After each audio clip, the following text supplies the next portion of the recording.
आपको एक कहानी सुनाना चाहता हूं। चौथी पास राजा। किस किसने सुनी है ये कहानी? इस कहानी का महात्म्य है कि इस कहानी को जितनी बार सुनोगे, जितनी बार सुनाओगे, उतनी भगवान की कृपा आपके परिवार के ऊपर बरसेगी। इस कहानी का जितना प्रचार प्रसार करोगे, उतना देश की तरक्की होगी, उतना समाज की तरक्की होगी। तो जिन लोगों ने कहानी सुनी है वो भी बड़े ध्यान से दोबारा सुनना, अच्छे से सुनना और इसका खूब प्रचार प्रसार करना। यह कहानी एक राजा की है, एक चौथी पास राजा की कहानी है, एक अहंकारी राजा की कहानी है, एक भ्रष्टाचारी राजा की कहानी है। आप लोगों ने राजा और रानी की कई कहानियां सुनी होंगी। इस कहानी में राजा तो है, रानी नहीं है।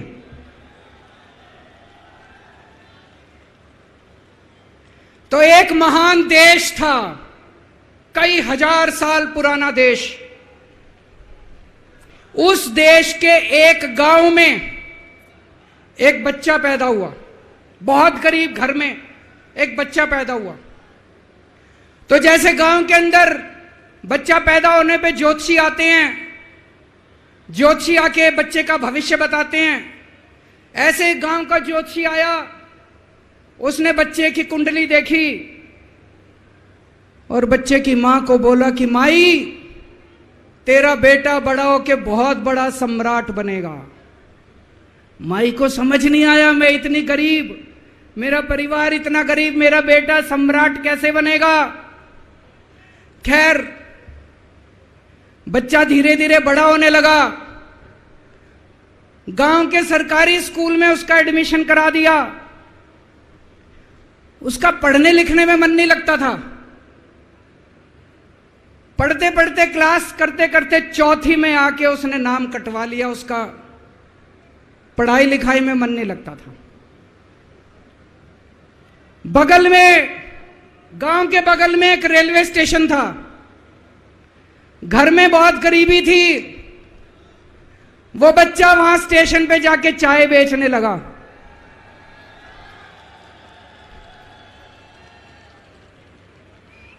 चाय बेच के अपना गुजारा करता था। वो भाषण बहुत अच्छा देता था, बचपन से ही बड़ा अच्छा भाषण देता था। गांव के लड़कों को इकट्ठा कर लेता और भाषण देना चालू करता। धीरे धीरे आसपास के गांव में फैल गया कि यह बच्चा भाषण बड़े अच्छे देता है। आसपास के लड़के भी इकट्ठे हो गए और जो मर्जी टॉपिक हो भाषण देना चालू कर देता था और रुकता ही नहीं था, घंटों घंटों तक भाषण देता रहता था। बच्चा बड़ा हुआ। ज्योतिषी ने कहा था बड़ा होके बच्चा उस महान देश का सम्राट बन गया। लेकिन राजा तो अनपढ़ था, उसे तो कुछ आता नहीं था। अफसर आते, उस अनपढ़ राजा से जहां मर्जी साइन करा लेते, जहां मर्जी जो मर्जी साइन करा लेते।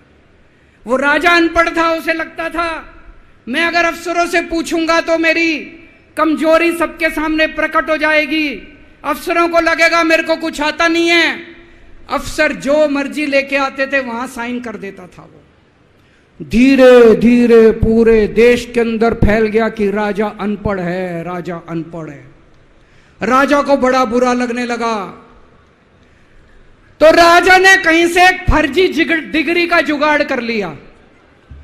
एक फर्जी डिग्री का जुगाड़ कर लिया, एमए की डिग्री का। और राजा बोला मैं एमए हूं।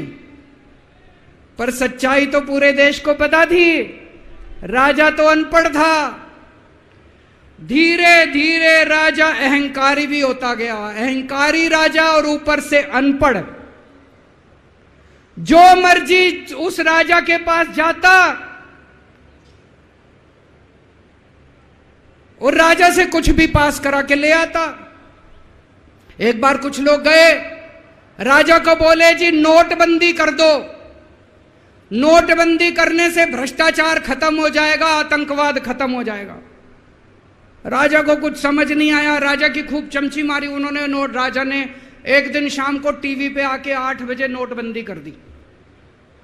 पूरे देश का बेड़ा गर्क हो गया दोस्तों। लंबी लंबी बैंकों के सामने लाइनें लग गई, कई लोग मर गए, दुकानें बंद हो गई, रोजगार बंद हो गए, बड़ी बड़ी इंडस्ट्री बंद हो गई, पूरे देश का बेड़ा गर्क हो गया।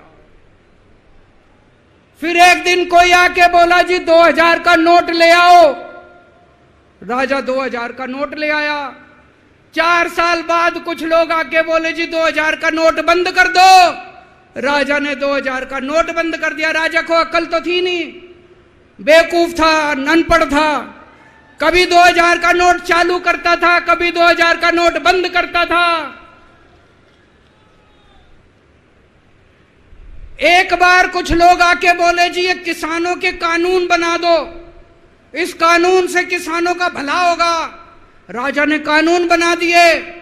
पूरे देश के किसान सड़कों पे उतर आए।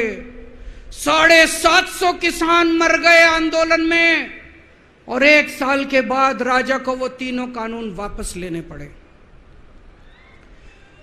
एक बार उस देश के अंदर बहुत बड़ी महामारी फैल गई, चारों तरफ महामारी फैल गई, लोग मरने लगे। किसी ने आके बोला जी थाली बजवाओ तो देश ठीक हो जाएगा। तो राजा ने पूरे देश में थाली और चम्मच बजवा दिए। महामारी तो नहीं बची, महामारी तो फैली रही। किसी ने आके कहा जी डॉक्टरों की जरूरत पड़ेगी, दवाइयों की जरूरत पड़ेगी, इंजेक्शन की जरूरत पड़ेगी, तब महामारी रुकेगी।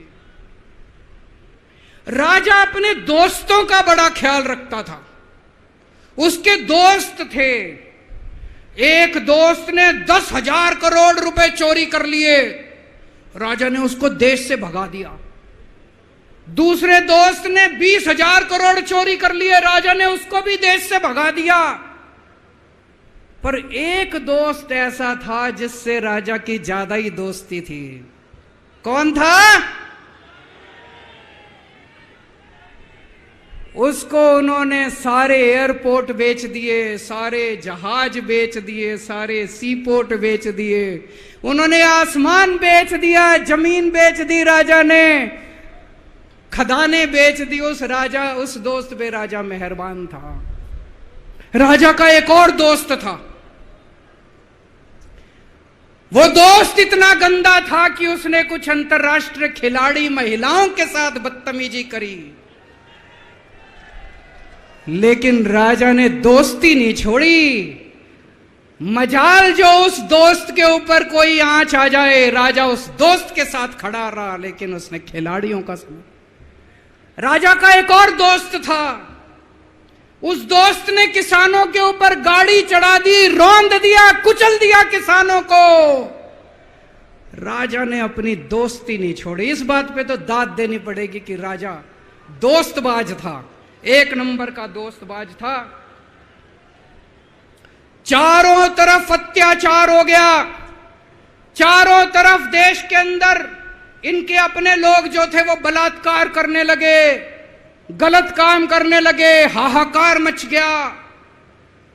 जो राजा के खिलाफ बोलता, राजा उसको पकड़ के जेल में डाल देता।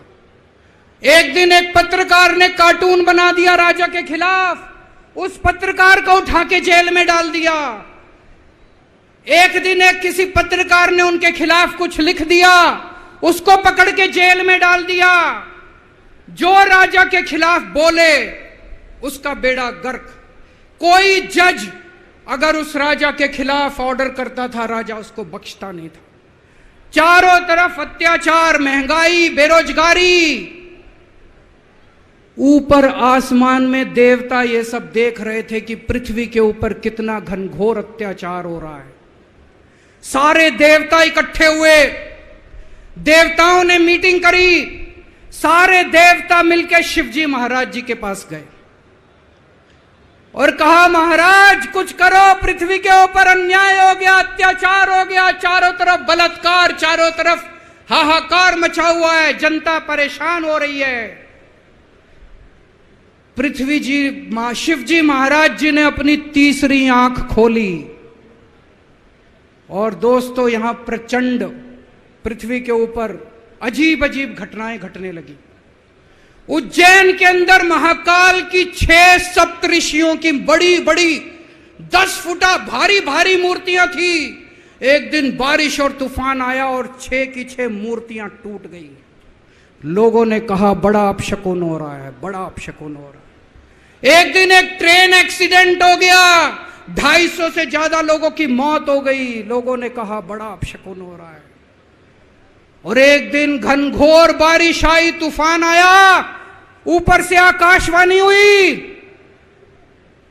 सारे देश की जनता को भगवान ने कहा कि आप महान देश के लोग हो, क्या कर रहे हो, उठो, खड़े हो जाओ और इस अहंकारी राजा के खिलाफ सब लोग मिलकर आवाज उठाओ।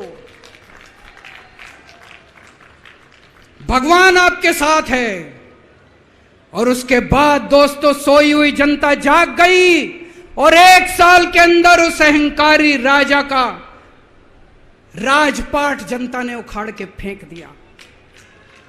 और उसके बाद वो महान देश दिन दूनी रात चौगुनी प्रगति करने लगा। ये कहानी बड़ी पवित्र कहानी है। इस कहानी को सुनने से और सुनाने से परिवार का, समाज का और देश का बहुत भला होता है। इसे ज्यादा से ज्यादा शेयर कीजिए, ज्यादा से ज्यादा लोगों तक पहुंचाइए ताकि ज्यादा से ज्यादा लोग इसे सुन सकें, इसे समझ सकें। अंत में आपसे एक ही विनती है, अगली बार वोट डालने जाओ तो ऐसे आदमी को वोट डालना, ऐसे आदमी को प्रधानमंत्री बनाना जो कम से कम इतनी तो समझ रखता हो कि 2000 का नोट कैंसिल करना है कि चालू करना है।